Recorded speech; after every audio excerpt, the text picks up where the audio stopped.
দিনহাটা বিধানসভায় নির্বাচনী প্রচার শুরু করলেন কোচবিহার লোকসভা কেন্দ্রের বিজেপি প্রার্থী নিশীথ প্রামাণিক। সেই সঙ্গে চৌধুরীরহাট বাজারে বিজেপির কার্যালয়ের উদ্বোধন করেন। মঙ্গলবার দুপুর 1টা নাগাদ চৌধুরীরহাট লালঘর এলাকা থেকে শুরু করেন জনসংযোগ। সেখানে 85টি তৃণমূল পরিবার নিশীথের হাত ধরে বিজেপিতে যোগদান করে। পরবর্তীতে তিনি সেখান থেকে চলে যান চৌধুরীরহাট জায়গির বালাবাড়িতে। ভারত বাংলাদেশ সীমান্ত লাগোয়া সেই গ্রামে মানুষের সঙ্গে জনসংযোগ করেন। সেখানে একটি যোগদান কর্মসূচি অনুষ্ঠিত হয়। সেখানেও 70টি পরিবার তৃণমূল ছেড়ে বিজেপিতে যোগদান করে।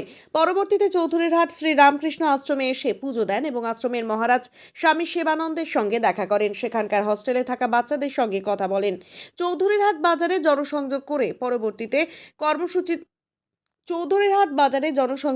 পরবর্তী কর্মসূচিতে কালমাটি সাহেবগঞ্জ বড় শাকদল যান নিশীথ প্রামাণিক। এদিনের কর্মসূচিতে বিজেপির প্রার্থীর সঙ্গে উপস্থিত ছিলেন জেলা বিজেপির সভাপতি সুকুমার রায়, জেলা সম্পাদক জীবেশ বিশ্বাস, জেলা কমিটির সদস্য তাপস দাস, বিজেপি নেতা আবু আল আজাদ সহ আরো অনেকেই।